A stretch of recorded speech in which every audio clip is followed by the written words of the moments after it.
আসসালামু আলাইকুম। আজকে আমি দেশি মুরগ রান্না করব। দেখতে থাকেন কিভাবে দেশি মুরগ রান্না করি। তৈরি করে নিলাম মাংসটা। কড়াইয়ের মধ্যে তেলটা গরম করে নিয়েছি। এখন আমি দিয়ে দেবো ওর মধ্যে মাংস। দিলাম মাংস দিয়ে দিচ্ছি কয়েকটা তেজপাতা দিয়ে দিচ্ছি, এলাচ, দারচিনি, লং।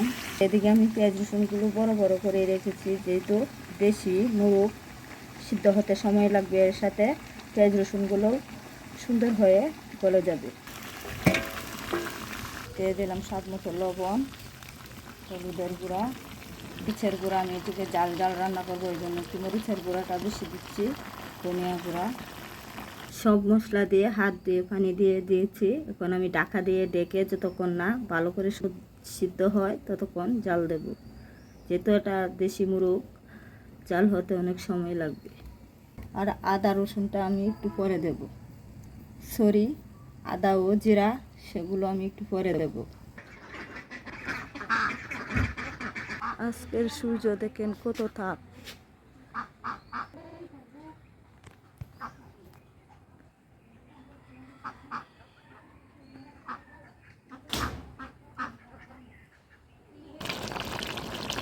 তরকারিটা আমার জল নিচ্ছে, আমি মাঝে মাঝে গাড়িয়ে নেড়ে ছেড়ে দিচ্ছি, নাহলে জলের ভিতরে লেগে যাবে। দিয়ে দিচ্ছি আমি এখন আদা বাটা। গরম পানি দিয়ে আমি আরও কিছুক্ষণ জাল করে নেব। আর এদিকে দেখেন আমি যে আস্তে আস্তে পেঁয়াজ রসুনগুলো দিয়েছিলাম একেবারে গলে গেছে।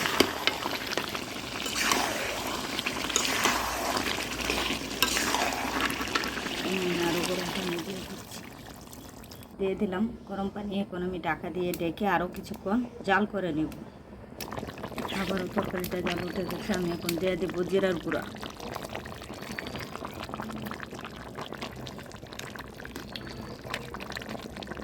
এই যে আমাদের তরকারিটা হয়ে গেছে, এখন আমরা খাওয়া দাওয়া করব।